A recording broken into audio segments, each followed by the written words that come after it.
बच्चों हम लोग आज पढ़ने जा रहे हैं law of equipartition of energy.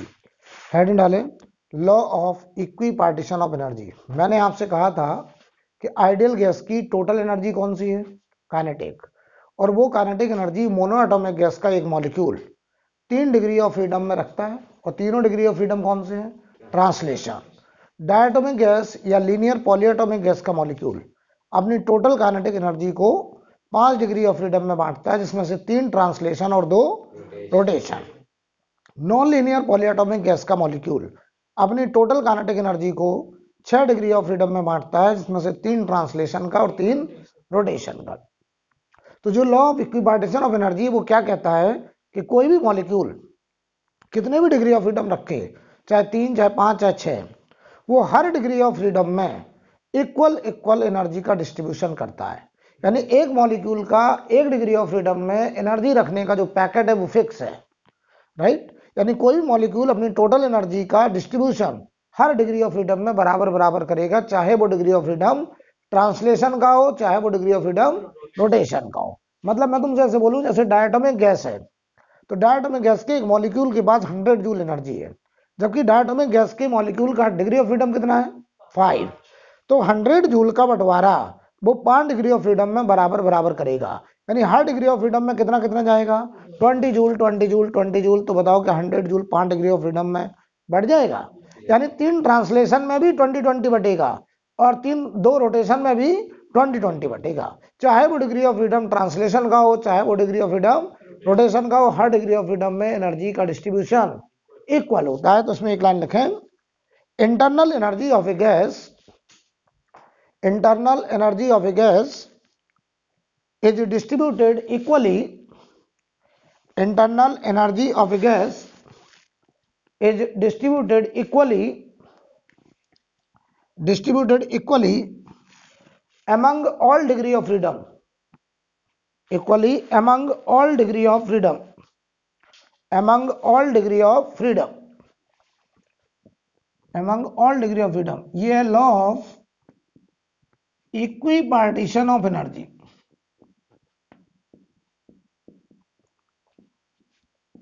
Law of equipartition of energy. तो मैंने क्या बोला कि आइडियल गैस की जो इंटरनल एनर्जी है वो हर डिग्री ऑफ फ्रीडम में इक्वल डिस्ट्रीब्यूट होती है, राइट। समझिएगा जरा इस बात का मतलब क्या है, इस बात को जरा आप समझिएगा। यानी मैं तुमसे बोलूं, एक मॉलिक्यूल, पूरी बात समझिए अच्छे से, एक मॉलिक्यूल 1 डिग्री ऑफ फ्रीडम में, एक मॉलिक्यूल 1 डिग्री ऑफ फ्रीडम में जो एनर्जी रखता है वो एनर्जी होती है U बराबर हाफ के टी। एक मॉलिक्यूल 1 डिग्री ऑफ फ्रीडम में कितनी एनर्जी रखता है, हाफ के टी। के क्या है, बोल्ट्जमैन कांस्टेंट। के क्या है, बोल्ट्जमैन कांस्टेंट, राइट। टी क्या है, टेम्परेचर। तो देखो यहां पर U प्रोपोर्शनल टू क्या है, temperature. Internal energy directly proportional to क्या है, टेम्परेचर। तो जरा आप हमको बताइए, एक मॉलिक्यूल का 1 डिग्री ऑफ फ्रीडम में कितनी एनर्जी है, हाफ के टी। तो अगर मैं तुमसे कहूं एक molecule F degree of freedom में, एक molecule F degree of freedom में, बताओ कितनी एनर्जी रखेगा, F/2 kT। बहुत बढ़िया बहुत बढ़िया, F/2 kT। तो मैं तुमसे कहूं एक मोल F डिग्री ऑफ फ्रीडम में कितनी इंटरनल एनर्जी रखेंगे, बताओ। एक मोल में कितने मॉलिक्यूल, Na। तो U बराबर क्या हो जाएगा बेटा, F/2 KNA इंटू टी। और बताओ जरा K की वैल्यू क्या होती थी, K बराबर होता था R/Na, याद है। तो KNA की जगह, इसकी जगह क्या लिख सकते हो, R। तो बताओ यही बराबर क्या आ गया, F/2 RT। तो सुनिए, एक मोल F डिग्री ऑफ फ्रीडम में जो एनर्जी रखता है वो F/2 RT होता है, जबकि एक molecule F degree of freedom में एनर्जी रखता है F/2 kT। तो क्या बताओ ये एक मोल का हो गया। अगर हम कहते हैं n मोल है, n mole F degree of freedom है, बताओ इंटरनल एनर्जी कितनी आ गई बेटा, NF/2 RT। ये आ गया general result. U equal to आ गया NF/2 RT।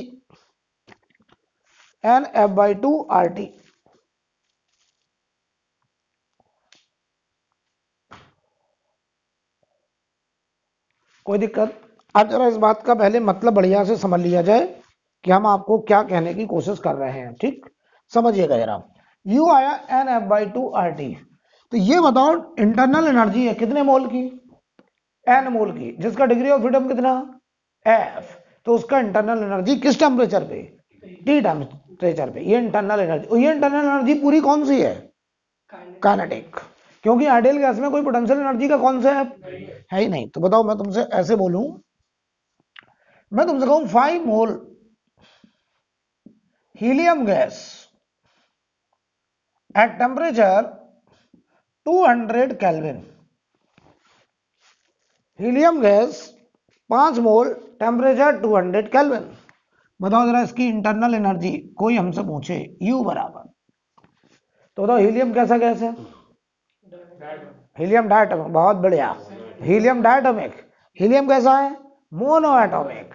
अगर हीलियम इनर्ट गैस है बेटा, हीलियम अगर मोनो एटॉमिक है, तो बताओ मोनो एटॉमिक का डिग्री ऑफ फ्रीडम बताओ कितना होगा इसका? F बराबर 3।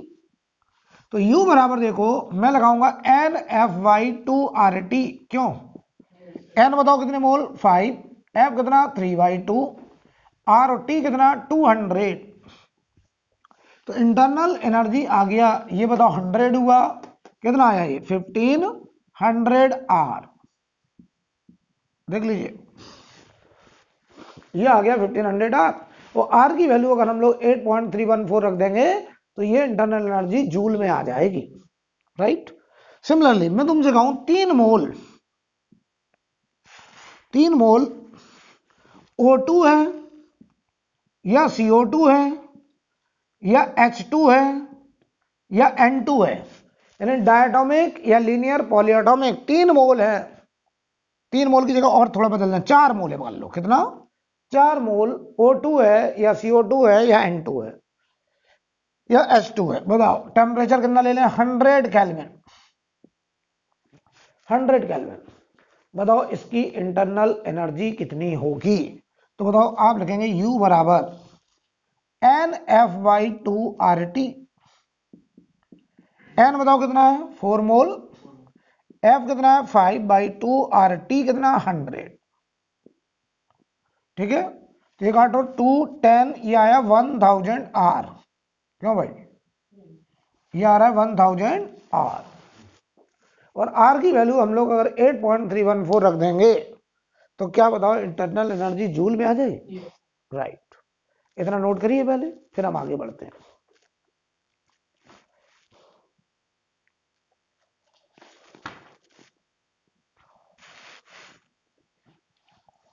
हटा दें इसको। अब देखना,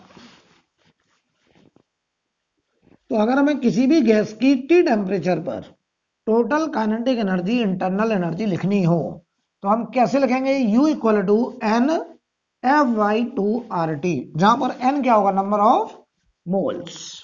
राइट।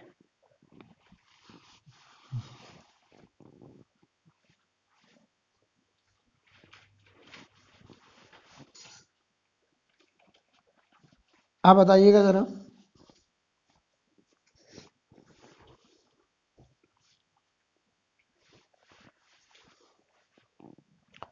अगर हम आपसे कहें कि हमने ये सीखा U बराबर NF/2 RT, ठीक, ये U लिखा है T टेम्परेचर पे, लेकिन अगर मैं DU लिखूं, DU का मतलब चेंज इन इंटरनल एनर्जी, वो भी differential change.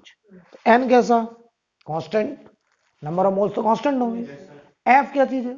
Degree of freedom, वो भी फिक्स होगा, क्योंकि हम गैस सेलेक्ट कर लेंगे हीलियम है या हाइड्रोजन है या N2 है, तो क्या F भी फिक्स हो जाएगा। R कैसा? तो बदलेगा क्या? तो DU बराबर क्या लिखोगे? NF/2 R DT। बहुत बढ़िया, ऐसे लिखेंगे।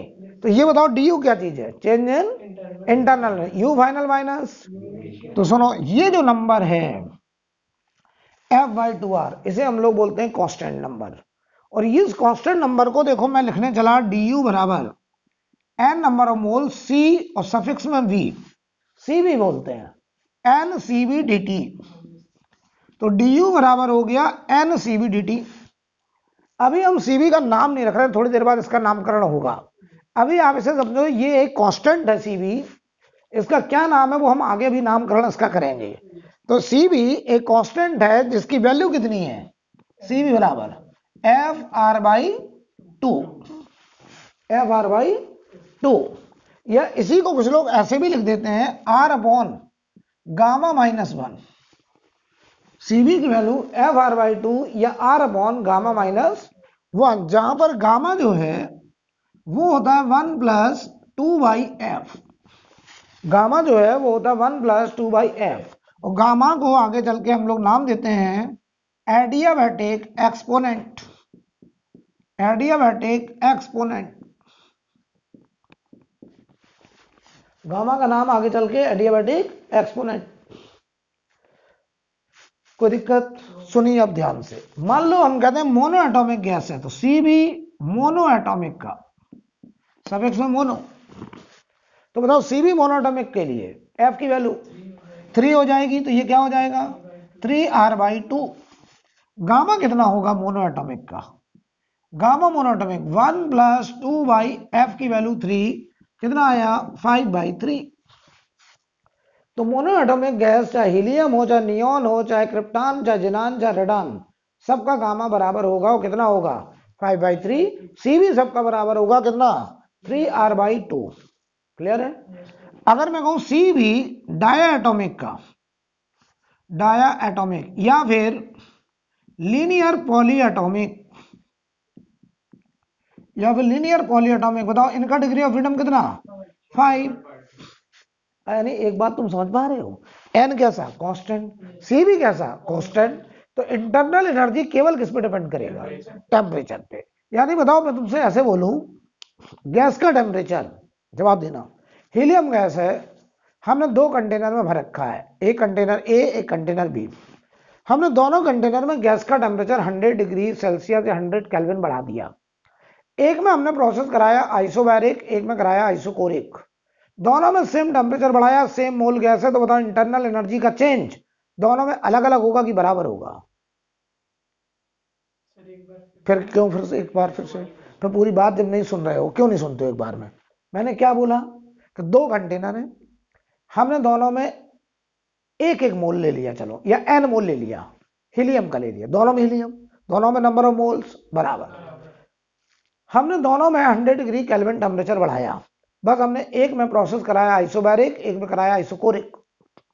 क्या दोनों में इंटरनल एनर्जी का चेंज अलग अलग होगा कि बराबर होगा? बराबर। यानी मैं तुम्हें यह बताना चाहता हूं कि internal energy does not depend on path followed by system, it only depend on initial and final temperature. वहां से इंटरनल एनर्जी का चेंज आ जाएगा। तो बताओ जो du है ये पाथ पे डिपेंड करेगा कि स्टेट पे डिपेंड करेगा? स्टेट। ये केवल इनिशियल स्टेट और फाइनल स्टेट। तो du is state function, du is state function. It does not depend on, it does not depend on, it does not depend on process followed by system. It does not depend on process followed by system. ये इस बात पे depend नहीं करता है कि हम gas को किस प्रोसेस में लेकर के गए। यानी चाहे प्रोसेस आइसोबैरिक हो चाहे प्रोसेस आइसोकोरिक हो, अगर टेम्परेचर का डिफरेंस दोनों में बराबर है और सेम गैस है, सेम नंबर ऑफ मोल्स हैं, तो इंटरनल एनर्जी का चेंज भी बराबर होगा। चाहे प्रोसेस आइसोबैरिक हो रही हो चाहे प्रोसेस आइसोकोरिक हो रही हो, इससे कोई इंटरनल एनर्जी का लेना देना नहीं है। क्लियर? अब समझिए, तभी तो बोला internal energy does not depend on process. Process पे डिपेंड नहीं करता है कि आप गैस को किन परिस्थितियों में लेके जा रहे हैं, इससे इंटरनल एनर्जी का कोई लेना देना नहीं है। अब बताओ, तो डायटोमिक या लीनियर पॉलीएटॉमिक के लिए F की वैल्यू 5, तो Cb कितना 5R/2। ये सब याद भी होने चाहिए आपको, बहुत कॉमन है, एकदम आसान है। बताओ गामा कितना होगा डाया का या लीनियर पॉलीएटॉमिक का, या लीनियर पॉलीएटॉमिक का? तो ये हो जाएगा 1+2/5। कितना आएगा बेटा ये 7/5, 7/5। और सी भी अगर हम कहते हैं नॉन लीनियर पॉलीएटॉमिक, सी भी of non linear polyatomic, non linear polyatomic है, तो बताओ एफ कितना 6, तो 6r/2 कितना हुआ 3r। गामा बताइए पॉलीएटॉमिक, पॉलीएटॉमिक ये अंडरस्टूड है कि अब नॉन लीनियर की बात हो रही है। 1 + 2/6, 8/6, आंसर हुआ 4/3, राइट। कोई दिक्कत? एक बार जल्दी जल्दी से बताएंगे। मोनोएटॉमिक का सीबी कितना 3r/2, सीबी क्या था fr/2, तो मोनोएटॉमिक का f3, तो सीबी हो गया 3r/2। गामा मोनोएटॉमिक का 5/3, सीबी डायटोमिक का 5r/2, gamma 1 + 2/5, 7/5। Gamma polyatomic non linear का गामा गामा गामा 1 + 2/6, 8/6, 4/3, सीबी बोलो 6r/2 यानी 3r।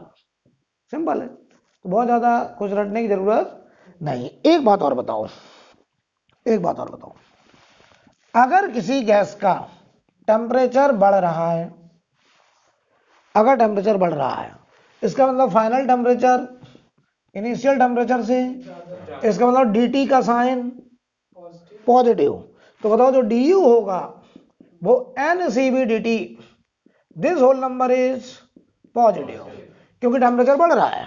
और du क्या होता है u final minus u initial, इसका मतलब final internal energy is greater than initial. तो बताओ यहाँ गैस की इंटरनल एनर्जी घट रही कि बढ़ रही?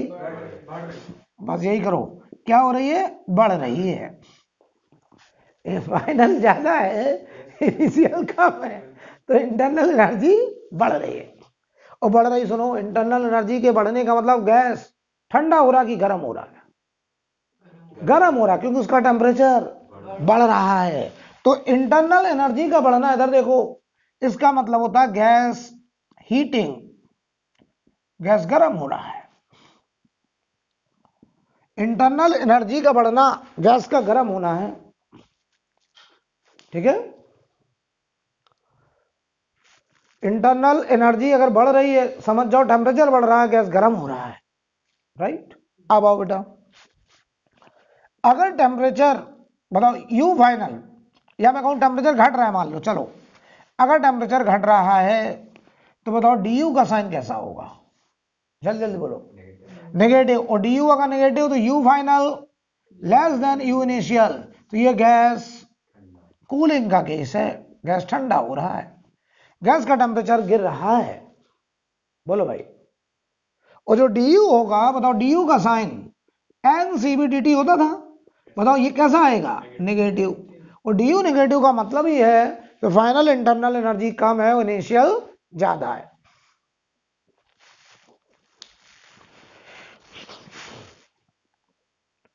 बोलो भाई।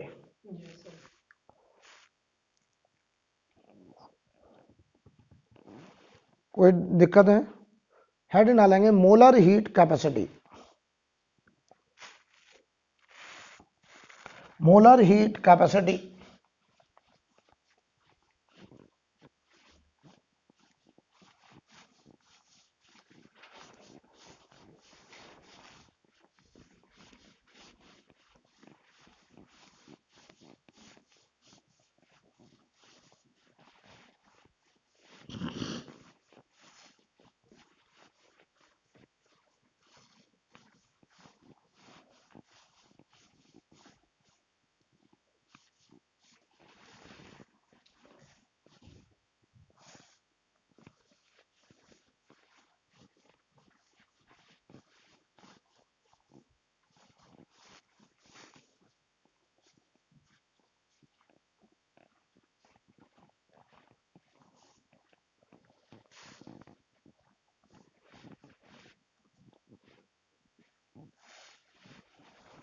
ठीक है, अब देखिए, नाम से ही समझ में आ रहा है, मोलर हीट कैपेसिटी, नाम में ही मतलब छिपा हुआ है। चलिए बताएंगे आप जरा, जैसे याद करो स्पेसिफिक हीट क्या होता था, जल्दी जल्दी बताओ। स्पेसिफिक हीट क्या है? ऐसे ऐसे क्या कर रहे हो, बताओ जल्दी। कोई तुम गेस्ट नहीं हो कि तुम यहाँ आओ और कुछ बोलो ना, आपको आंसर देना है। बताइए स्पेसिफिक हीट क्या है? पर्टिकुलर मुर्गा बना दूंगा मैं अगर नहीं बढ़ोगे। बताइए जल्दी, अभी फोन कर रहे हैं घर पे। स्पेसिफिक हीट में फेज चेंज होता है। क्या होता है स्पेसिफिक हीट? अरे इसको डेफिनेशन बताइए। 1 ग्राम मटेरियल का 1 डिग्री सेल्सियस या 1 केल्विन टेम्परेचर चेंज करने के लिए जिस हीट की रिक्वायरमेंट होती है उसे बोलते हैं स्पेसिफिक हीट, राइट। अच्छा याद करो, मैंने पढ़ा था हीट कैपेसिटी, तो मैंने कहा था 1 ग्राम की जगह कोई भी m ग्राम पकड़ लो, उस m ग्राम का टेम्परेचर बढ़ाना हो कितना, 1 डिग्री केल्विन या 1 डिग्री सेल्सियस, तो उसे बोलते हैं हीट कैपेसिटी। यहां क्या लिखा है? Molar heat capacity. तो कितने, 1 मोल गैस का टेम्परेचर 1 डिग्री सेल्सियस या 1 केल्विन बढ़ाना हो तो जितनी हीट की जरूरत पड़ेगी उसका नाम मोलर हीट कैपेसिटी। लिखिए एक लाइन, नाम में ही मतलब छिपा बेटा। It is the heat required, it is the heat required, it is the heat required to raise the temperature, it is the heat required to raise the temperature, it is the heat required to raise the temperature of 1 mole of gas, of 1 mole of gas by 1 degree Celsius, by 1 degree Celsius or 1 Kelvin, by 1 degree Celsius or 1 Kelvin। ठीक है, कह रहा वो heat require जो 1 मोल gas का temperature कितना बढ़ाना ही लगे, 1 डिग्री सेल्सियस या 1 केल्विन बढ़ाने के लिए चाहिए, उसका नाम मोलर हीट कैपेसिटी। ठीक, तो सुनिए अब ध्यान से, इसे हम लोग रिप्रेजेंट करते हैं सी प्रोसेस से। किससे? सी प्रोसेस के। नीचे क्या लगते हैं सफिक्स में? पी आर, मतलब प्रोसेस। प्रोसेस क्यों लिखते हैं? इसका मतलब ये हुआ कि हम 1 मोल गैस मान लो हमने ले लिया, हीलियम का ले लिया, चलो, अगर हम उसे आइसोबैरिक कंडीशन में 1 डिग्री केल्विन टेम्परेचर बढ़ाने चाहें तो हमें अलग हीट देनी पड़ेगी, और अगर हम उसे आइसोकोरिक में 1 डिग्री गर्म करना चाहें तो अलग हीट देनी पड़ेगी। यानी हर प्रोसेस का मोलर हीट कैपेसिटी अलग अलग होता है। It depends on process, but DU does not depend on process. DU only depends on initial and final temperature, but molar heat capacity depends on process followed by system, right। तो C process, हर process का अलग अलग, इसलिए C suffix में PR process. 1 मोल का temperature 1 kelvin बढ़ाने के लिए कितना चाहिए? C process. तो 1 मोल का DT टेम्परेचर बढ़ाने के लिए कितना हीट चाहिए? C process into DT। ये आया 1 मोल का DT टेम्परेचर बढ़ाना, तो 1 मोल की जगह n मोल का DT टेम्परेचर बढ़ाना, NC process DT, that is DQ। तो ये जो DQ है ये n मोल का DT टेम्परेचर बढ़ाने के लिए हीट का रिक्वायरमेंट है, that is DQ equal to NC process DT। तो यहां से बताओ C प्रोसेस की वैल्यू क्या निकल सकती है? DQ upon NDT। तो यार बताओ, यहीं से तो हम डिफाइन कर रहे थे कि 1 मोल गैस का 1 डिग्री सेल्सियस टेम्परेचर बदलने के लिए जो DQ चाहिए उसी का नाम है मोलर हीट कैपेसिटी। बोलो भाई, अगर हमें n मोल का DT टेम्परेचर बदलना हो तो हम DQ को क्या लिखेंगे? NC process DT। अगर हमें n मोल का DT टेम्परेचर बदलना हो तो हम DQ को क्या लिखेंगे? NC process DT। अब ध्यान से देखना, और ये C प्रोसेस हर प्रोसेस के लिए अलग अलग। तो C process depends on process, ठीक, प्रोसेस फॉलोड बाय गैस, अच्छा एक बात और बताओ, तो ये जो DQ है क्या ये भी प्रोसेस पर डिपेंड करेगा? बिल्कुल करेगा। ये भी कैसा है? प्रोसेस डिपेंडेंट, ये भी depend on process. Depend on process, right. ये भी प्रोसेस पर डिपेंड करेगा। कुछ बातों के हम पहले आपको मतलब समझा दें, जरा समझिए। ये मान लीजिए कंटेनर है और इस कंटेनर में ये पिस्टन है, ये पिस्टन है, ये पिस्टन है, ठीक। और इसमें भर रखा हमने आइडियल गैस, इसमें भर रखा हमने आइडियल गैस, और हमने इसमें लगा दिया हीटर। ऐसे इस हीटर से जो हीट जा रही है मान लो dQ, ठीक। तो first law of thermodynamics energy conservation का लॉ है, जो ये कहता है कि अगर आपने गैस को dQ हीट दी तो वो dQ जो तुमने गैस के अंदर हीट छोड़ी सिलेंडर में, वो दो जगह खर्च हो सकती है। उस dQ का कुछ हिस्सा du में जा सकता है, गैस की इंटरनल एनर्जी को बदलने में जा सकता है, और कुछ मैकेनिकल वर्क परफॉर्म हो सकता है, वर्क डन बाय गैस। यानी कुछ ये पिस्टन ऊपर भाग सकता है और कुछ मॉलिक्यूल गर्म हो सकते हैं। तो हम जो dQ हीट अंदर छोड़ेंगे वो dQ हमेशा दो जगह जाएगा, कुछ du में कुछ dW में। हाँ, अब ये प्रोसेस पर डिपेंड करेगा कि वो dQ किसी प्रोसेस में दोनों में कुछ कुछ बटे, किसी प्रोसेस में पूरा dQ du में चला जाए, और किसी प्रोसेस में पूरा dQ पूरा dW में चला जाए, और किसी प्रोसेस में dQ ही अलाउड ना हो, यानी किसी प्रोसेस में हम हीटर ही ना लगा सकें। ऐसी प्रोसेस कौन सी? एडियाबैटिक। लेकिन इन जनरल अगर बात करें तो अगर हम किसी सिलेंडर में हीटर से हीट सप्लाई करें तो वो गैस को दो जगह गैस उस एनर्जी का इस्तेमाल कर सकता है, कुछ अपनी इंटरनल एनर्जी बढ़ाने में और कुछ पिस्टन को खिसकाने में, यानी वर्क डन बाय गैस में, राइट। तो पहले हम आपको बता दें अपना साइन कन्वेंशन। क्या बताएं? साइन कन्वेंशन समझो जरा पहले, क्योंकि बहुत सारे लोग साइन कन्वेंशन को लेकर के ही परेशान रहते हैं। केमिस्ट्री से साइन कन्वेंशन अपोजिट होगा, पहले बता देना, तो वो भूल जाइए सब कुछ, यहां दिमाग लगाइए। अगर dQ पॉजिटिव है इसका मतलब बताओ क्या है? dQ अगर पॉजिटिव इसका मतलब heat supply to the gas, इसका मतलब है heat supply to the gas. इसका मतलब यह हुआ कि हमने हीटर से गैस को हीट दे दी है, heat supply to the gas. dQ positive का मतलब heat supply to the gas. अच्छा बताओ, अगर हमने dQ पॉजिटिव दिया, हीट गैस को सप्लाई कर दिया, बताओ गैस गर्म होगा कि ठंडा? गलत। अब सुनो, जरूरी नहीं, मैंने क्या बोला कि जरूरी नहीं वो dQ हमेशा du में जाए, किसी प्रोसेस में वो du में जा भी सकता है, किसी में नहीं भी जा सकता है।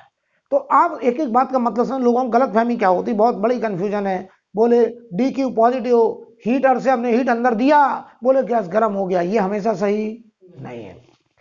अगर dQ पॉजिटिव इसका मतलब इतना है कि उसमें हीटर लगाना अलाउड है और हमने हीट अंदर छोड़ दी, अब वो हीट का क्या हुआ अंदर वो बताएगा प्रोसेस, कि आपने गैस को किन परिस्थितियों में रखा हुआ है, आप कौन सी प्रोसेस कराना चाहते हैं। आप आइसोबैरिक कराना चाहते हैं, आइसोकोरिक कराना चाहते हैं, आइसोथर्मल कराना चाहते हैं, या कोई और पॉलीट्रॉपिक प्रोसेस या एडियाबैटिक जो भी है कराना चाहते हैं, राइट। तो समझिए जरा, हम चार स्टैंडर्ड प्रोसेस पढ़ेंगे, आइसोबैरिक, आइसोकोरिक, आइसोथर्मल, एडियाबैटिक, और इन चार में जो नहीं होगा उसको हम लोग नाम देते हैं polytropic process.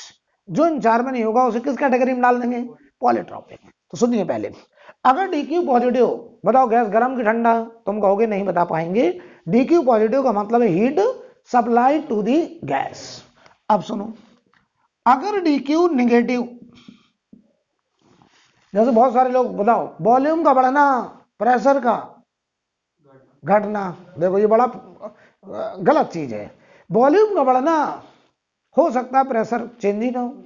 Isobaric process, isobaric में वॉल्यूम बढ़ता है लेकिन प्रेशर कांस्टेंट रहता है, तो ये बात हमेशा सही नहीं है। पता नहीं कि कहां से इतना फेमस हो गया कि वॉल्यूम बढ़ना, प्रेशर घटना, प्रेशर का बढ़ना, वॉल्यूम का घटना, पता नहीं कहां से आया है। तो समझिए पहले अच्छे से, ये जो चीजें जिनमें लोगों को डाउट रहता है मैं पहले वो बता रहा हूं।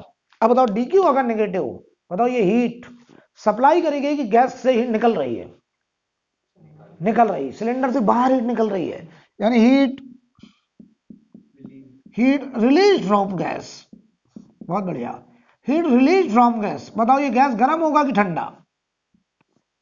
बता नहीं सकते, बहुत बढ़िया, नहीं बता सकते। आप पहले ये बताइए किस प्रोसेस में ऐसा हो रहा है, प्रोसेस के हिसाब से हम बता पाएंगे कि उसमें डी बढ़ रहा घट रहा क्या हो रहा, मुझे नहीं पता, राइट। अब आओ, अगर मैं कहूं डी यू देखो क्या बताता है, तो बहुत अच्छे समझ लो, डी क्यू गैस के गर्म होने या ठंडे होने के बारे में नहीं बताता है। डी क्यू केवल क्या बताता है कि गैस को हीट दिया गया या गैस से हीट निकला। अब गैस गर्म हुई कि ठंडा हुई, ये इस बात से डिसाइड होगा कि गैसियस मॉलिक्यूल को हीट एब्जॉर्ब करने का मौका मिला या नहीं मिला। बोलो भाई, तो यानी बताओ गैस के गर्म होने ठंडे होने के बारे में कौन बताएगा? D you. कौन बताएगा? D you. तो अगर डी यू पॉजिटिव है, इसका मतलब साफ है कि बताओ final temperature greater than initial temperature, और अब हम कहेंगे ये गैस गर्म हुई है, गैस हीटिंग का केस है। यानी गैस का गर्म होना ठंडा होना कौन डिसाइड करेगा? डी यू डिसाइड करेगा।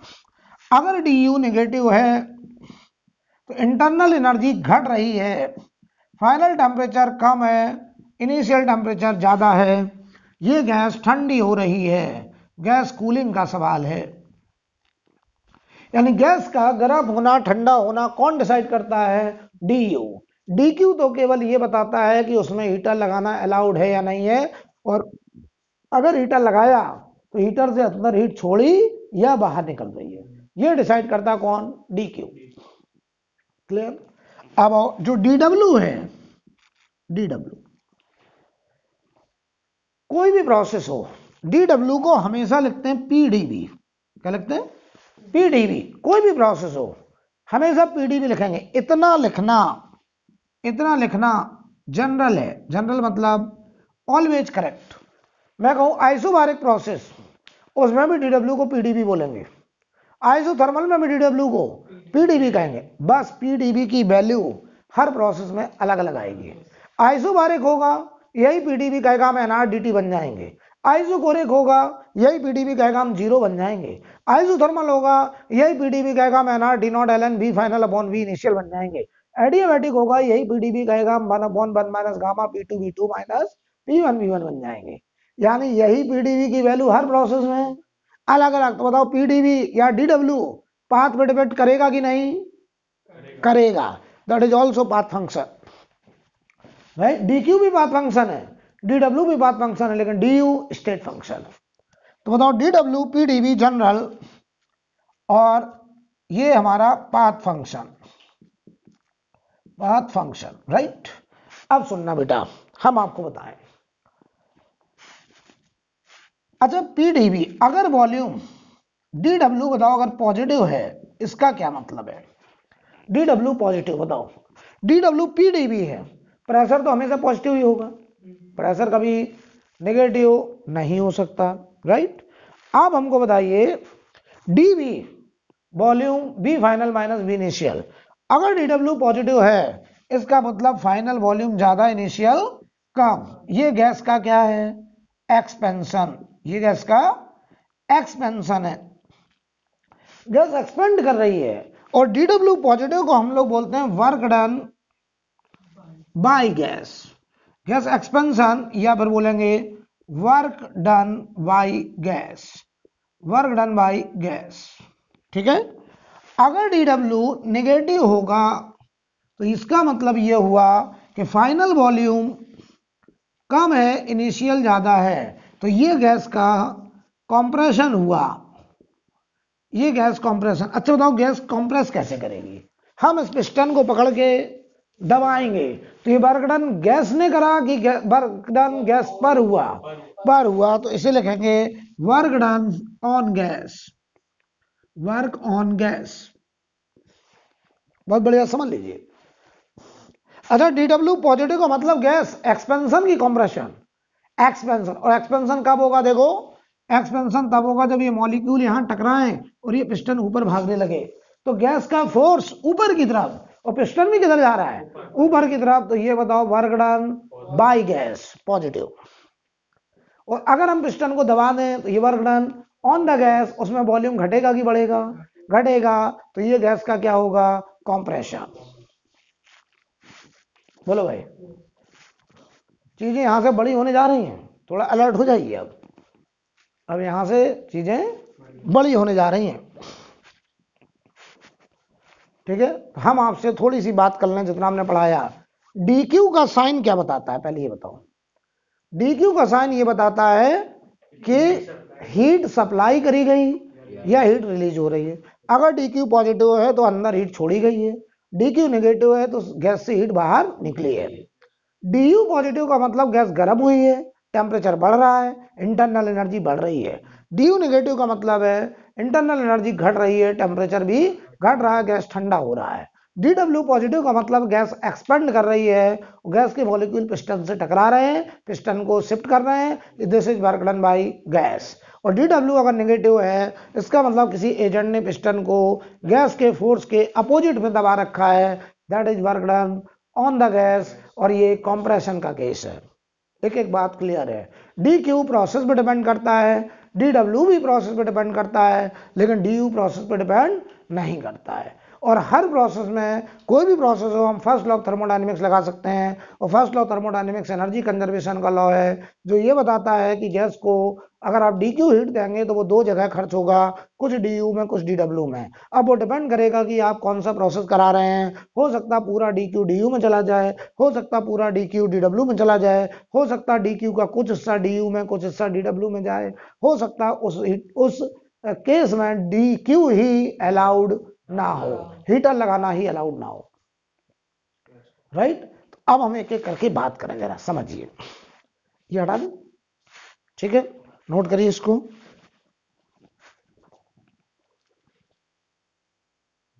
अब देखिए हम लगाने जा रहे हैं first law of thermodynamics. First law of thermodynamics क्या कहता था? डी क्यू बराबर D you plus D W. ध्यान से देखिए, मैंने आपसे कहा कोई भी प्रोसेस हो, चार स्टैंडर्ड प्रोसेस हैं, आइसोबैरिक, आइसोकोरिक, आइसोथर्मल, एडियाबैटिक। जो इन चार में नहीं है उसे किस कैटेगरी में डालेंगे? पॉलीट्रॉपिक। कोई भी प्रोसेस हो, हम ये इतना लिख सकते हैं। इसके बाद अगला लाइन देखो, डी क्यू को N C process D T. बताओ, इतना लिखना भी हर प्रोसेस के लिए बिल्कुल सही है। बताओ, डी यू को हर प्रोसेस में क्या लिख सकते हैं? N C B D T. D W को हर प्रोसेस में क्या लिख सकते हैं? P D V. इतना लिखना एकदम से जनरल स्टेटमेंट है। जनरल, जनरल का मतलब है कोई भी प्रोसेस हो आप इतना लिखेंगे, हमेशा हमेशा लिख सकते हैं, ठीक है। अब हम बात करने चले एक एक करके। तो पहले हम बात कर रहे हैं आइसोबारिक प्रोसेस। आइसोबारिक प्रोसेस का हम सी प्रोसेस निकालेंगे, आइसोबारिक प्रोसेस का हम फर्स्ट लॉ ऑफ थर्मोडायनेमिक्स लगाएंगे, कुछ ग्राफ वगैरह बनाएंगे, देखेंगे कैसे आइसोबारिक प्रोसेस मेंटेन होता होगा। तो ध्यान दीजिए, पहला लिखें isobaric process. Isobaric process, isobaric नाम से समझ में आ रहा है क्या कांस्टेंट है यहाँ? Pressure constant. बहुत बढ़िया, आइसोबारिक प्रोसेस है, प्रेशर है कांस्टेंट। अच्छा, तो अगर प्रेशर कांस्टेंट है तो हम अगर पीवी बराबर एनआरटी लगाएं, पीवी बराबर एनआरटी लगाएं, देखिए ध्यान से, पी कैसा? कांस्टेंट। एनआर कैसा? तो यहां चलेगा V प्रोपोर्शनल टू T, यानी आइसोबारिक प्रोसेस में V प्रोपोर्शनल T मेंटेन होगा। V प्रोपोर्शनल T मेंटेन होता है किस प्रोसेस में? आइसोबारिक। अब समझते हैं कि ये कैसे मेंटेन होता होगा। लॉ नाम नहीं दे रहा हूं मैं, कोई जरूरत नहीं है। हमने क्या सीखा? प्रेशर कांस्टेंट होना। लॉ में तो नहीं फंसना है, हमें उसका मतलब समझना, नाम थोड़ी आने वाला कहीं। तो V प्रोपोर्शनल T चलेगा। अब V प्रोपोर्शनल T कैसे मेंटेन होगा, इस बात को समझते हैं। हम आपसे कहें ये एक सिलेंडर, ये हमारा पिस्टन, और यहां पर ये आइडियल गैस के मॉलिक्यूल। हमने इसमें हीटर से DQ हीट अंदर छोड़ दिया, DQ हीट अंदर छोड़ा। बताओ ये DQ कितनी जगह जा सकता है? दो जगह। तो ये कुछ जाना चाहता है DU में, कुछ जाना चाहता है DW में। हम क्या चाहते हैं? प्रेशर क्या रहे? कांस्टेंट। बताओ, अगर ऊपर ऊपर क्या है, एटमॉस्फेयर। तो ऊपर से जो फोर्स लगेगा बताओ, वो लगेगा PATM into area of piston, ये फोर्स है ऊपर से। अंदर से बताओ गैस का, या एरिया हटा दो, PATM इतना बताओ प्रेशर है बाहर से, अंदर से ये है P गैस। और हम लोग जो प्रोसेस पढ़ रहे हैं रिवर्सिबल प्रोसेस पढ़ रहे हैं, और reversible process or quasi static process. Quasi static मतलब very slow process. Very slow process मतलब piston is always in mechanical equilibrium. हमेशा ड्यूरिंग प्रोसेस हम पिस्टन पर नेट फोर्स क्या दिखा सकते हैं, जीरो, मैकेनिकल इक्विलिब्रियम। तो समझो जरा, आप हमको जरा समझाइए हो क्या रहा है। यहाँ का मैकेनिकल इक्विलिब्रियम तो जितना फोर्स ऊपर से उतना नीचे से, बाहर से कितना, PATM, इधर से P गैस। अब देखना ये प्रोसेस हमें कांस्टेंट प्रेशर मेंटेन करना है। कैसे मेंटेन होगा, हमने जैसे हीटर लगाया तो हीटर से कुछ DQ किस में गया, DU में, कुछ DW। जैसे DU में गया तो मॉलिक्यूल ने हीट एनर्जी को एब्जॉर्ब करा, अपना टेम्परेचर बढ़ाया, मॉलिक्यूल गर्म हुए, और गर्म होने से रफ्तार, स्पीड बढ़ गई, स्पीड बढ़ने से उनका मोमेंटम बढ़ गया, तो वो यहां टकराने लगे। और टकरा रहे थे तो क्या जितनी स्पीड से टकराएंगे उतने से वापस होंगे, क्योंकि कोलिजन कैसा, परफेक्टली इलास्टिक। तो rate of change of momentum is equal to applied external force. तो बताओ पहले जो पार्टिकल, सुनना ध्यान से, 10 मीटर पर सेकंड से जा रहा था, मान लो उसका मास m, 10 से जा रहा था, लॉट कितने से रहा था, 10 से, जब हमने हीटर नहीं लगाया था। चेंज इन मोमेंटम, मान लो वो v वेलोसिटी से जा रहा था, m मास था, कितना मोमेंटम लेके गया, mv, लौटा कितने लेके, mv। Change in momentum 2mv। अरे भैया mv लेके गया, mv लेके वापस आया, momentum is vector quantity, opposite direction में बैक हुआ है, तो चेंज इन मोमेंटम 2mv। अरे यार इतना सब पढ़ने के बाद कोलिजन वोलिजन पढ़ लिए हो और इतने गंदे जवाब दोगे। चेंज इन मोमेंटम कितना, 2mv। सुनना ध्यान से। और मान लो v कितना था, 10, हमने हीटर लगाया, DQ गया, कुछ मॉलिक्यूल ने ऑब्जर्व करा, उनकी इंटरनल एनर्जी बढ़ी, मॉलिक्यूल गर्म हुए, स्पीड बढ़ गई, जो पहले 10 से जा रहा था वो जाने लगा 11 से। तो बताओ वो यहाँ 11 से टकराएगा, वापस भी 11 से होगा, तो चेंज इन मोमेंटम भी बढ़ जाएगा, 22m हो जाएगा। तो बताओ चेंज इन मोमेंटम अगर बढ़ गया तो अप्लाइड फोर्स भी बढ़ जाएगा, प्रोसेस आइसोबारिक नहीं हो पाएगी। लेकिन हम प्रोसेस कौन सा कराना चाहते हैं, तो क्या तरीका है, कैसे आइसोबारिक होता होगा जरा फील करिए। एक तरीका है आइसोबारिक से, ये मान लो सरफेस थी रुकी हुई, पिस्टन रुका था, ये कितने से टकरा था, 10 से वापस आ रहा था। अब अगर ये 11 से आने लगा और हम चाहते हैं यहाँ इंपैक्ट वही हो पुराना वाला, हम चाहते हैं प्रेशर वही लगे, तो एक रास्ता है, अगर ये 11 से आ रहा तो ये चलने लगे 1 से, वेरी गुड। अगर ये 11 से आ रहा तो ये चलने लगे, इसका मतलब जैसे ही मॉलिक्यूल की स्पीड बढ़ी वैसे ही पिस्टन खिसका, इसका मतलब जैसे ही मॉलिक्यूल गर्म हुए वैसे ही पिस्टन खिसका, इसका मतलब जैसे ही टेम्परेचर बढ़ा वैसे ही वॉल्यूम बढ़ा, यानी यहां चलेगा टेम्परेचर प्रोपोर्शनल टू वॉल्यूम, ये भी प्रोपोर्शनलिटी, राइट। तो ये प्रोसेस हम क्या देखते हैं कि जैसे ही हम हीटर से हीट देते हैं, आइसोबारिक में बात कर रहा हूं, कुछ DU में जाता है, कुछ DW में, तो बताओ मॉलिक्यूल गर्म भी होते हैं और ये पिस्टन ऊपर भी खिसकता है, लेकिन पूरे रास्ते प्रेशर क्या रहता है, कांस्टेंट, और प्रोसेस मेंटेन होता है V proportional to T, right. अब समझना, अगर ऐसा है तो देखो जो 4 प्रोसेस हैं स्टैंडर्ड, कौन कौन, आइसोबारिक, आइसोकोरिक, आइसोथर्मल और एडियाबैटिक। इन 4 में आइसोबारिक ही एक ऐसा प्रोसेस है जिसमें DQ का कुछ हिस्सा DU में भी जाता है और DW दोनों में जाता है। बाकी किसी में DQ पूरा DU में जाएगा, किसी में पूरा DQ DW में जाएगा, और किसी में DQ ही नहीं होगा। केवल आइसोबारिक उन 4 स्टैंडर्ड प्रोसेस में, पॉलीट्रॉपिक में हो सकता है ऐसा, लेकिन मैं किसकी बात कर रहा हूं, 4 well known process, standard process, उसमें isobaric is one of the process in which DQ is converted into DU and DW, दोनों में कन्वर्ट होगा। तो जरा बताइए, अगर हम कहें फर्स्ट लॉ ऑफ थर्मोडायनेमिक्स लगाएं, क्या इतना लिखना सबके लिए सही है? चलो बताओ, प्रोसेस कौन सा है, आइसोबारिक। क्या PdV कोई भी प्रोसेस हो, क्या वर्क डन को DW को PdV बोलते हैं? मैं PdV निकाल लूं, ये वैल्यू निकाल लूं, किस प्रोसेस के लिए, आइसोबारिक के लिए, यहां रख दूं तो C प्रोसेस आ जाएगा। तो बताओ मैं लिखने जा रहा हूं, ध्यान देना, पीवी बराबर क्या होता है, एनआरटी। इस इक्वेशन को मैंने जरा डिफरेंशिएट करा, तो ये देखो बना पीडीवी प्लस बीडीपी बराबर एनआरडीटी प्लस आरटीडीएन। ठीक, हमने इस पूरी इक्वेशन को डिफरेंशिएट कर दिया। अब देखना, जनरली नंबर ऑफ मोल कैसा है, कांस्टेंट, तो ये नंबर तो वैसे ही 0 हो गया डीएन, यानी बताओ पीडीवी प्लस बीडीपी बराबर एनआरडीटी। लेकिन तुम कौन सी प्रोसेस की बात कर रहे हो, आइसोबारिक में प्रेशर कैसा, तो जैसे ही तुमने इसे 0 किया इसका मतलब तुमने प्रेशर क्या करा, कांस्टेंट, और प्रेशर कांस्टेंट करा तो पीडीवी किसके बराबर आया, एनआरडीटी। तो बताओ पीडीवी को एनआरडीटी हमेशा लिख सकते हैं कि only in isobaric, only in isobaric, क्योंकि ये तभी आया है जब तुमने प्रेशर को कांस्टेंट माना है। तो this is only for isobaric, only for isobaric process. बोलिए, मैं यहां रखने चला, यहां रखने जा रहा हूं, देखिए N C process D T, ये हुआ N C B D T, और पीडीवी को मैंने लिख दिया एनआर डी टी, पीडीवी को मैंने लिख दिया एनआर डी टी, पूरे से एनडीटी कट गया। तो देखो सी प्रोसेस, सी प्रोसेस की वैल्यू कितना आ गया, C V plus R, C V plus are.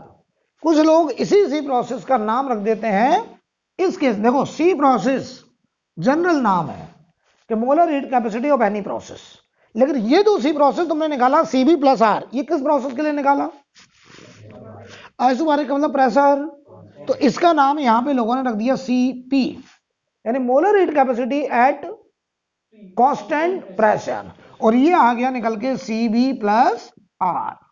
बताओ जो सी बी था वो एक कांस्टेंट था जिसकी क्या वैल्यू थी, एफ आर बाई टू, या आर अपॉन गामा माइनस वार। तो चलो देखो, कुछ लोग ऐसे भी याद रखते हैं सीपी अपॉन सीबी का रेशियो क्या होता है, सीपी अपॉन सीबी का रेशियो। बताओ सीबी की वैल्यू क्या है, सीपी की वैल्यू क्या है, CV plus R upon CV, यह आया 1 plus R upon CV, CV की value F R by two, R से आर, तो बताओ सीपी अपॉन सीबी किसके बराबर आ गया, 1 plus 2 by F, 1 plus 2 by F is gamma.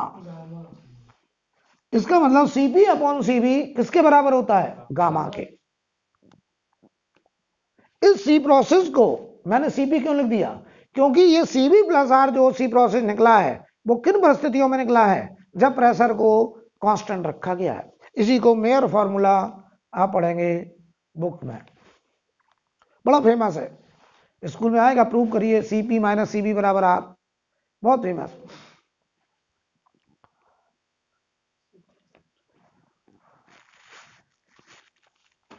Right,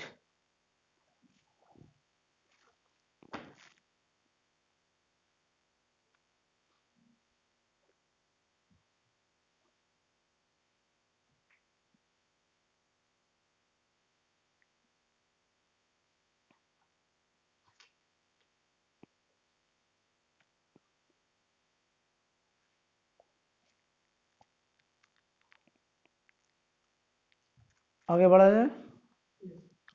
अब देखो बेटा, अगर हम इसके लिए आइसोबारिक प्रोसेस में अगर हम ग्राफ बनाना चाहें तो हम 3 तरीके ग्राफ बना सकते हैं, PV PT VT, PV PT और बीटी। लेकिन हम 2 तरीके ग्राफ बना सकते हैं, एक एक्सपेंशन के लिए और एक कॉम्प्रेशन। तो हम किसी एक के लिए बनाएंगे, किसके लिए बनाते हैं, एक्सपेंशन।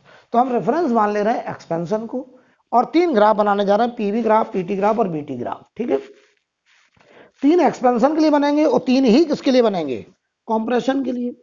बोले भाई, 3 ही एक्सपेंशन के लिए, 3 ही कॉम्प्रेशन के लिए। तो देखिए जरा,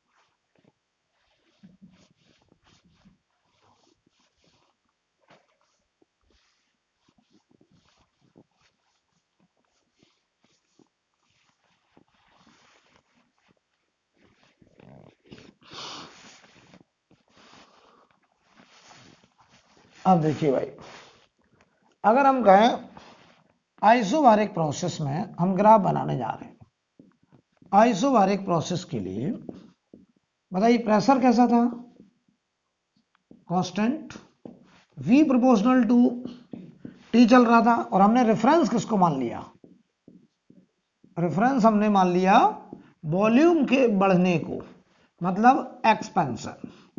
हम एक्सपेंशन के लिए ग्राफ बनाने जा रहे हैं, ठीक, बहुत बढ़िया। बताइए सबसे पहले पीवी ग्राफ बनाने चला, पीवी ग्राफ,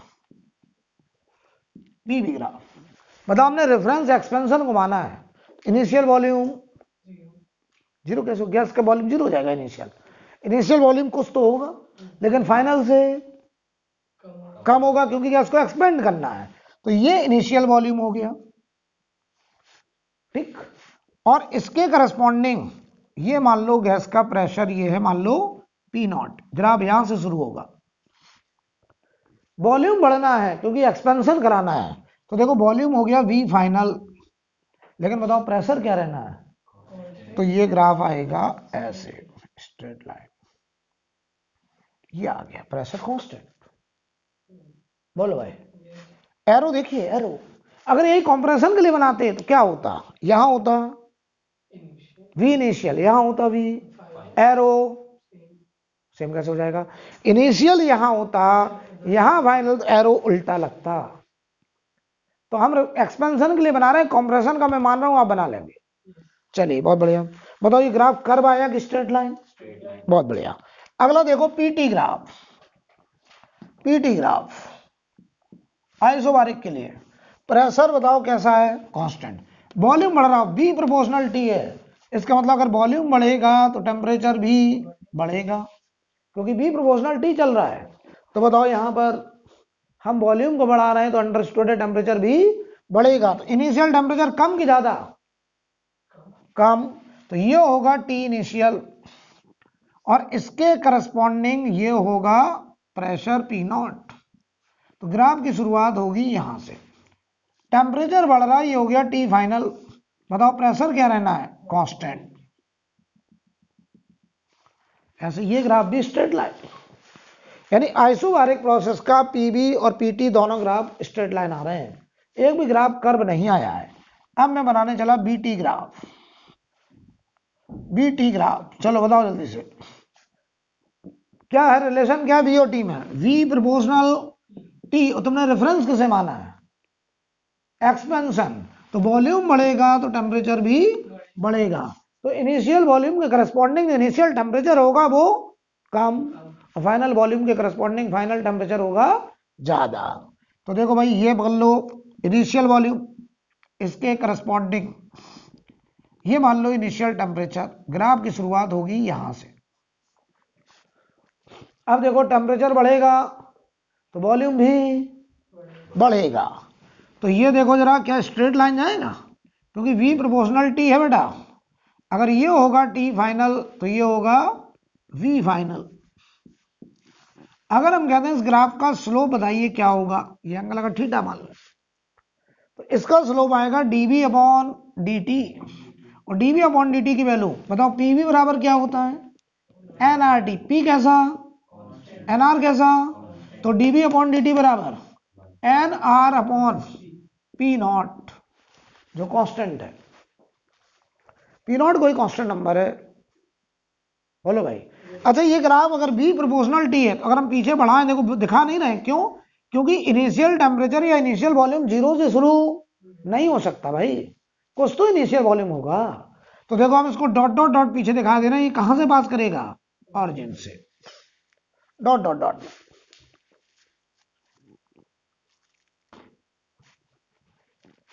बोलिए कोई दिक्कत। अब लिखें आइसोकोरिक प्रोसेस, दूसरा, एक एक करके हम लोग हर प्रोसेस की बातचीत करेंगे।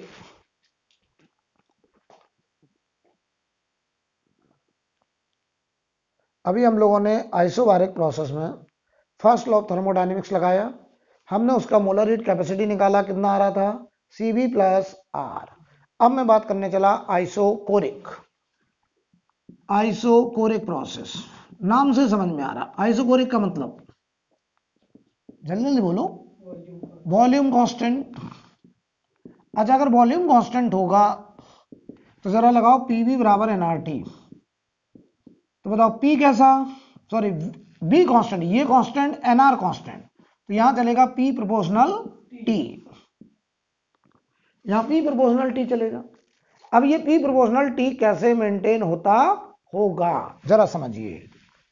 हम अगर बात करें, ये सिलेंडर है और ये उसका पिस्टन है, बताओ वॉल्यूम को क्या रखना है, तो हमने इसके पिस्टन को क्लैंप कर दिया ऐसे, ये पिस्टन क्लैम्प्ड है, क्लैम्प्ड मतलब ये मूव नहीं कर सकता, ये फिक्स्ड हो गया, क्लैंप कर दिया, ये क्लैंप है।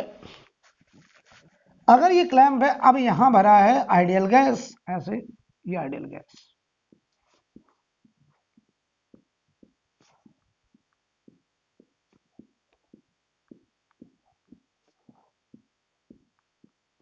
ये देखिए ये भरा है आइडियल गैस, कोई दिक्कत, ये हो गया हमारा फिक्स पिस्टन। अब देखना, अब हमने यहां हीटर लगाया, हीटर से डीक्यू हीट अंदर छोड़ा, दो जगह जाना चाहता था, एक डीयू में और एक डीडब्ल्यू में, बताओ जवाब दो, डीडब्ल्यू कितना, जीरो, पिस्टन मूवेबल है नहीं, एक्सपेंशन या कंप्रेशन अलाउड, तो डीडब्ल्यू जीरो। अगर डीडब्ल्यू जीरो तो बताओ डीक्यू पूरा किसमें कन्वर्ट, डीयू में, तो तुमने जो हीट छोड़ी वो पूरी किसमें गई, डीयू में। अगर डीयू में गई तो मॉलिक्यूल ने हीट एनर्जी को टेम्परेचर, स्पीड, रफ्तार, मोमेंटम, चेंज इन मोमेंटम बढ़ा, तो क्या यहां लगने वाला फोर्स भी बढ़ गया, प्रेशर बढ़ गया। तुमने क्या देखा, हीटर से हीट दी, मॉलिक्यूल ने डीयू में उसे खर्च किया, इंटरनल एनर्जी को बढ़ाया, टेम्परेचर बढ़ाया, तो जैसे ही टेम्परेचर बढ़ा तुमने देखा कि यहां स्पीड जो टकरा रही थी वो बढ़ी, चेंज इन मोमेंटम बढ़ा, फोर्स बढ़ा, प्रेशर बढ़ा। यानी तुमने देखा कि टेम्परेचर का बढ़ना यहां प्रेशर का बढ़ना है, यानी यहां टी प्रोपोर्शनल पी चलने वाला है, टी प्रोपोर्शनल पी चलने वाला है, राइट। तो यहां पी प्रोपोर्शनल टी कैसे मेंटेन होता है ये क्लियर है कि क्या हो रहा है, क्योंकि यहाँ एक्सपेंशन या कंप्रेशन अलाउड नहीं है। हम जो भी हीटर से हीट छोड़ेंगे वो पूरी की पूरी मॉलिक्यूल को मिलेगी, मॉलिक्यूल अपना टेम्परेचर बढ़ाएंगे, और जैसे ही मॉलिक्यूल गर्म होंगे तो टेम्परेचर का बढ़ना, हम देखेंगे मॉलिक्यूल की स्पीड बढ़ रही है, मोमेंटम बढ़ रहा है, तो कोलिजन परफेक्टली इलास्टिक है, तो चेंज इन मोमेंटम पर सेकेंड डबल हो रहा है और वो भी बढ़ रहा है, और मोमेंटम पर सेकेंड बढ़ रहा है तो अप्लाइड एक्सटर्नल फोर्स भी बढ़ रहा है, तो यहाँ पिस्टन पे लगने वाला प्रेशर भी बढ़ेगा। तो हमने देखा कि हीटर लगाना, टेम्परेचर का बढ़ना और यहाँ पे प्रेशर का बढ़ना, मतलब टेम्परेचर बढ़ा तो प्रेशर भी बढ़ा, तो पी प्रोपोर्शनल टी चला, राइट। अब हम लगाने चले फर्स्ट लॉ ऑफ थर्मोडायनेमिक्स, बताओ डी क्यू बराबर D you plus D W. ध्यान से देखिए, इतना लिखना हर प्रोसेस के लिए सही है। डी क्यू को हर प्रोसेस में क्या लिखते थे, N C process D T, D U को क्या लिखते थे, N C B D T, और डी डब्ल्यू को क्या लिखते थे, पी डी वी, हर प्रोसेस के लिए। बोलो बोलो, अब देखना इतना लिखना ऑलवेज करेक्ट है, ऑलवेज फॉर एनी प्रोसेस।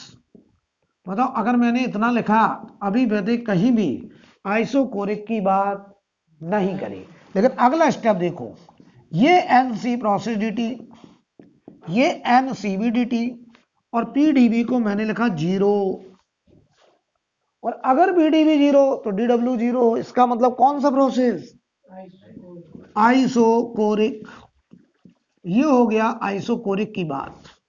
और अब अगर आइसोकोरिक हुआ तो बताओ सी प्रोसेस किसके बराबर, सी बी के बराबर। अब सुनो, जो सी बी जिसकी वैल्यू क्या होती थी, सी बी की value F R by two, या इसी को बोलते थे R upon gamma minus one. अभी तक हमने इसका नाम नहीं रखा था, अब समय आ गया है इसका नामकरण करने का। बताओ सी प्रोसेस सी बी है, इसका क्या मतलब है कि इस प्रोसेस का जो मोलर हीट कैपेसिटी है वो सीबी के बराबर आ रहा है, तो क्यों ना हम इस सीबी का नाम रख दें, हम इससे कहते हैं आज से तुमको लोग जानेंगे इस नाम से कि आप मोलर हीट कैपेसिटी बनते हैं, आप मोलर हीट कैपेसिटी हैं, किस कंडीशन में? At constant volume condition. बोलो भाई। तो हमने सीवी का नाम रख दिया कि आपको भी मोलर हीट कैपेसिटी कहेंगे, लेकिन किन परिस्थितियों में? कांस्टेंट वॉल्यूम में। तो सीपी भी मोलर हीट कैपेसिटी आया था एट कांस्टेंट प्रेशर, और सीपी की वैल्यू क्या थी? सीवी प्लस आर बन के आई थी अभी। और ये सब सी प्रोसेस ही हैं। आइसोकोरिक में सी प्रोसेस का नाम सीबी है, आइसोबारिक में सी प्रोसेस का नाम सीपी है, और वो सीबी प्लस आर है। बोलो भाई। और सीपी अपॉन सीबी की वैल्यू किसके बराबर आई थी? गामा। और गामा को बोलते थे एडियाबैटिक एक्सपोनेंट। अब हम ग्राफ बनाने जा रहे हैं, 3 ग्राफ। कौन कौन? PV, PT, BT. अच्छा, आइसोबारिक में तीनों ग्राफ कैसे आए थे? Straight line. एक भी ग्राफ कर्व नहीं था। यहां बनाते हैं। रेफरेंस कैसे मानेंगे? रेफरेंस कैसे मानेंगे? वॉल्यूम तो कांस्टेंट है। यहां एक्सपेंशन या कंप्रेशन को रेफरेंस नहीं मानेंगे। यहां रेफरेंस हमने माना गैस हीटिंग। गैस हीटिंग का मतलब टेम्परेचर का बढ़ना, और टी प्रोपोर्शनल पी चल रहा है तो प्रेशर भी बढ़ेगा। अब बताओ, जवाब देता। देखो, यहां प्रेशर का बढ़ना वॉल्यूम का कांस्टेंट रहना है, यहां प्रेशर का बढ़ना वॉल्यूम का कांस्टेंट रहता है। बोलो यार। तो क्या प्रेशर का बढ़ना हमेशा वॉल्यूम का घटना है? ना, वो तो डिपेंड करेगा कि आप किस परिस्थिति में बात कर रहे हैं, ये बताइए सर। यहां प्रेशर बढ़ रहा है लेकिन वॉल्यूम कांस्टेंट है भाई। अब बताइए, मैं ग्राफ बनाने चला। मैं पहला ग्राफ बनाने जा रहा हूं, कौन सा? पीवी। PV graph. चलो, क्या कांस्टेंट रखना है? तुमने रेफरेंस किसे माना? हीटिंग। टेम्परेचर बढ़ेगा तो प्रेशर भी।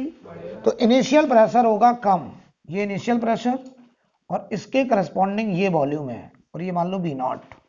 तो बताओ, प्रेशर बढ़ेगा तो टेम्परेचर बढ़ेगा, तो ये हमारा पी फाइनल। हमने हीटिंग को रेफरेंस माना है, तो बताओ टेम्परेचर बढ़ेगा तो प्रेशर भी बढ़ेगा, तो इनिशियल से फाइनल प्रेशर ऐसे होगा। बोलो। अगला बताइए, कौन सा ग्राफ था? PV PT. पीटी था ना? यहां बताओ, पी प्रोपोर्शनल क्या है? टी। रेफरेंस किसे माना है? हीटिंग। तो इनिशियल टेम्परेचर कम, फाइनल ज्यादा। तो ये देखो, टी इनिशियल, इसके करस्पॉन्डिंग पी इनिशियल भी कम होगा। तो ग्राफ की शुरुआत यहां से, और ये स्ट्रेट लाइन जाएगा क्योंकि प्रोपोर्शनलिटी है, तो ये टी फाइनल, तो ये हमारा होगा पी फाइनल। बोलो भाई, कोई प्रॉब्लम? अब बता रहा, अब मैं बनाने चला बीटी ग्राफ। VT graph. हमने रेफरेंस किसे माना है? हीटिंग। तो इनिशियल टेम्परेचर कम, तो देखो ये है टी इनिशियल, इसके करस्पॉन्डिंग ये है हमारा बी नॉट वॉल्यूम। वॉल्यूम तो कांस्टेंट रहना है, लेकिन टेम्परेचर को बढ़ाना है, तो ग्राफ आएगा ऐसे यहां से, और ये हो गया टी फाइनल। ये वॉल्यूम कांस्टेंट। बोलिए।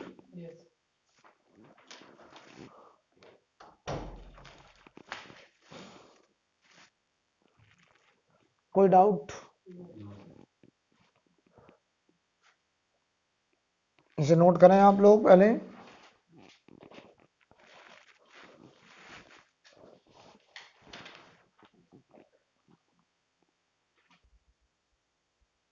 अभी हम लोगों ने देखा कि आइसोबारिक प्रोसेस हो चाहे आइसोकोरिक प्रोसेस हो, PV graph, PT graph, BT graph, कोई भी कर्व नहीं आया, तीनों ग्राफ स्ट्रेट लाइन पाए गए। अब तीसरा स्टैंडर्ड प्रोसेस है आइसोथर्मल। Isothermal process.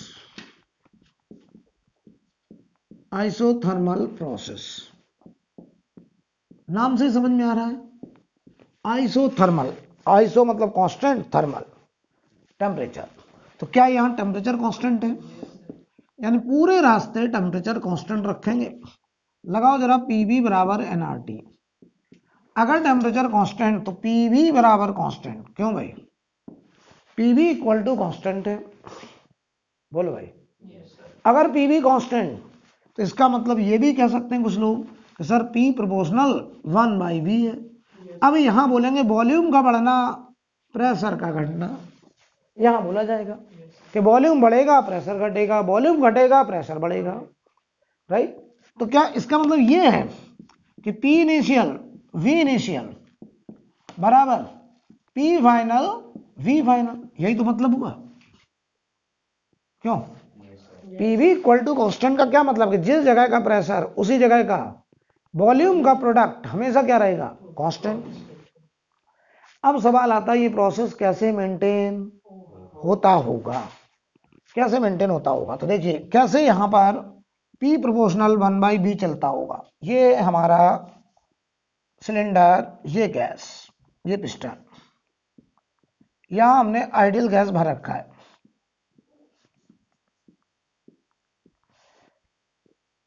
और ये जो हम लोग आइसोथर्मल प्रोसेस कराना चाहते हैं तो इसका जो साइड वॉल है कंटेनर का और ये जो पिस्टन है ये थर्मली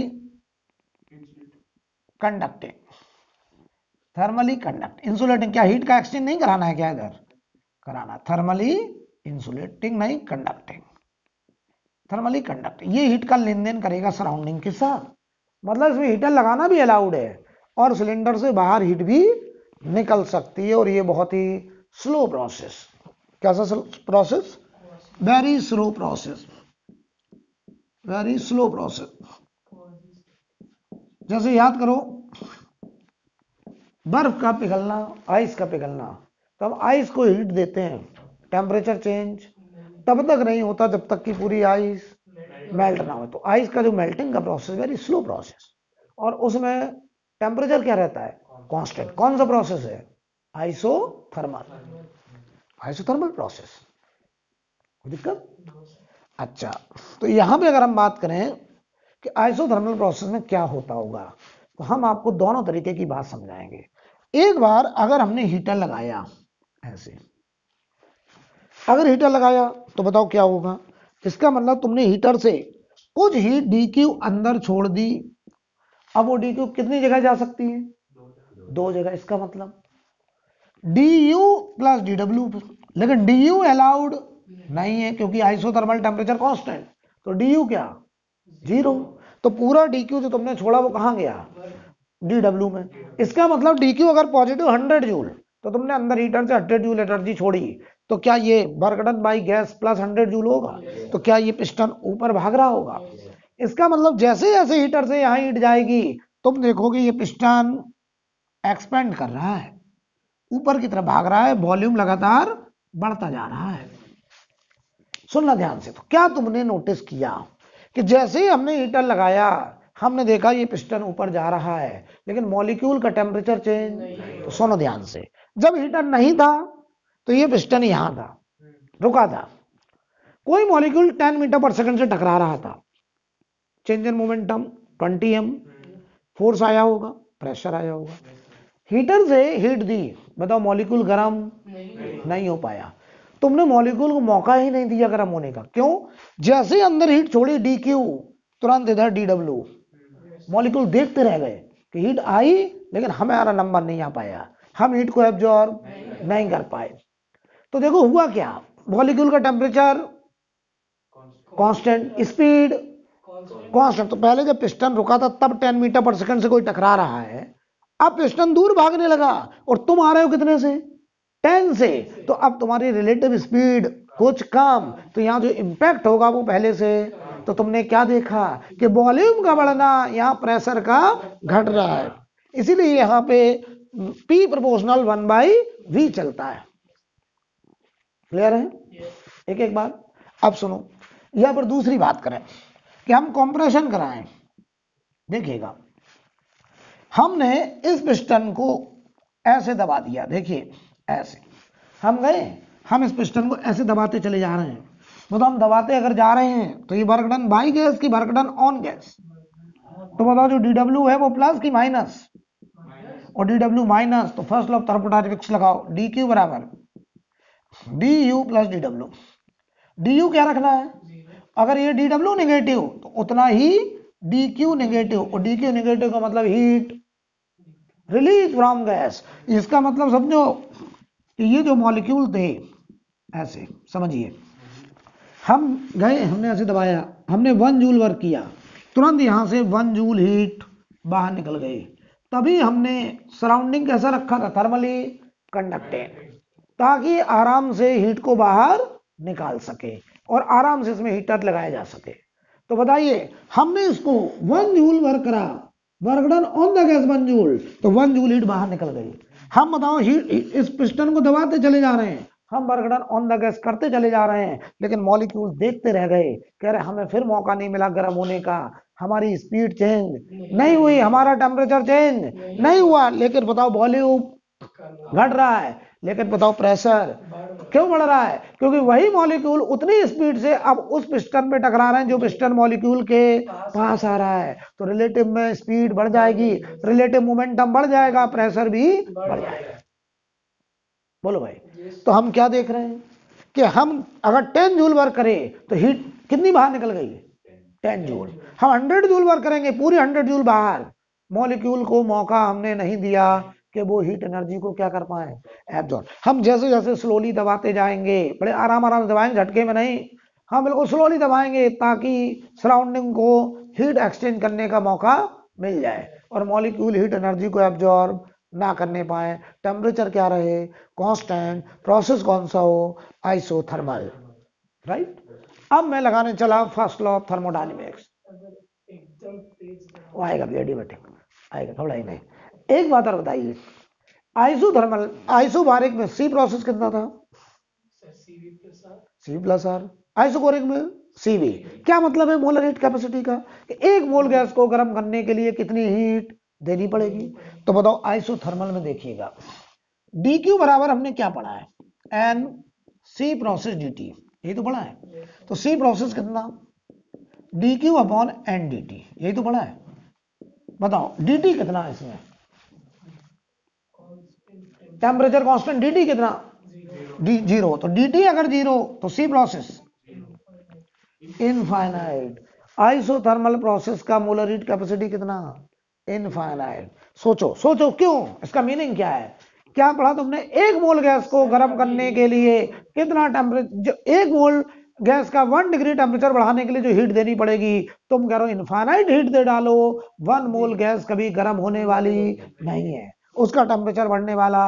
आप घंटों हीटर लगाए रखिए, आप इंतजार में हैं कि गैस गर्म हो रही है, लेकिन गैस का टेम्परेचर चेंज नहीं हो रहा है, क्योंकि जितनी हीट तुम छोड़ रहे हो उतना पिस्टन ऊपर भाग रहा है, वो मैकेनिकल वर्क में कन्वर्ट हो जा रहा है, मॉलिक्यूल को हीट एब्जॉर्ब करने का मौका नहीं मिला।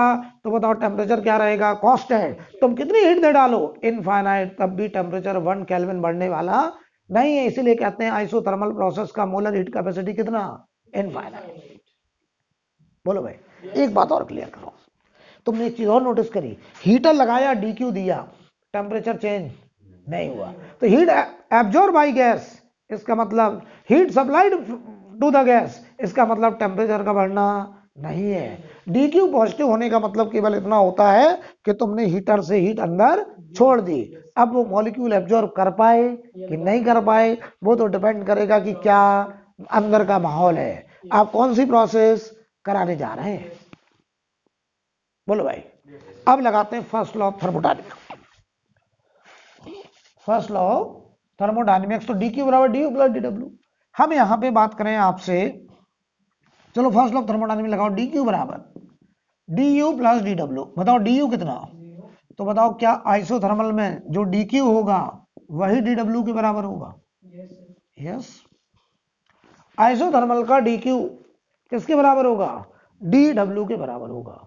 हम यहां निकालना चाहते हैं पहले डी डब्ल्यू। चलो, मैंने क्या सिखाया था, कोई भी प्रोसेस हो डी डब्ल्यू को क्या लिखते हैं बेटा, कोई भी प्रोसेस में हम बताओ डी डब्ल्यू को क्या लिखते हैं, पी डीवी, पी डीवी। अब देखिए मैं इसे सॉल्व करने जा रहा हूं, यही पी डीवी एनआरडीटी बनता था किस प्रोसेस में, आइसोबारिक में। यही पीडीवी 0 बनता था आइसोकोरिक में, यही पीडीवी कुछ बन के आएगा आइसोथर्मल में। देखो क्या बनेगा, पी को हम क्या लिख सकते हैं, पीवी बराबर क्या है, कांस्टेंट की जगह NR T naught, T naught बोल दें क्योंकि टी नॉट कांस्टेंट है, तो पी की जगह क्या लिख सकते हो, NR T naught upon V, और ये डीवी। बोलो भाई, वैसे एनआर टी बाई बी होना चाहिए, टी कांस्टेंट है, टी नॉट, बोलो। तो बताओ जरा, यहां से dw की वैल्यू nr, ये dv है ना, nr t नॉट कांस्टेंट हो गया, और बताओ इसे अगर इंटीग्रेट कर ले तो ये dv अपॉन v, लिमिट लगा दो v इनिशियल से v फाइनल। तो बताओ w बराबर nr t नॉट, क्या ये ln में आ जाएगा? ln का मतलब log बेस e, और ये आ गया v final upon v initial. तो मैं यहां लिखने चला, देखो w बराबर nr t not ln log base e v final upon v initial. हम इसी को लिख सकते हैं w को 2.303 nr t not log base 10 v final upon v initial. कोई दिक्कत है क्या? अच्छा ध्यान देना, इसी को हम ऐसे भी लिख सकते थे, इसी को देखो हम दो तरीके से, और इसी को हम चाहें तो w बराबर nr t not log base e v final upon v initial को यहां से देखो, v final upon v initial को p initial upon p final भी लिखा जा सकता है, p initial upon p final. और चाहो तो इसी को बराबर लिख सकते हो 2.303 nr t not log base 10 p initial upon p final. ये आ गया work done in isothermal process. जहां पे t नॉट क्या है? t नॉट वो टेम्परेचर है जिस टेम्परेचर पे वो आइसोथर्मल प्रोसेस होने जा रहा है, राइट। तो आइसोथर्मल प्रोसेस का वर्क थोड़ा गुनगुना लीजिए कि nr t not ln v final upon v initial, या फिर nr t not ln p initial upon v final, या फिर 2.303 nr t not log base 10 v final upon v initial, या 2.303 nr t not log base 10 p initial upon p final, right. अब मैं बनाने जा रहा हूं इसके लिए ग्राफ, देखिए जरा।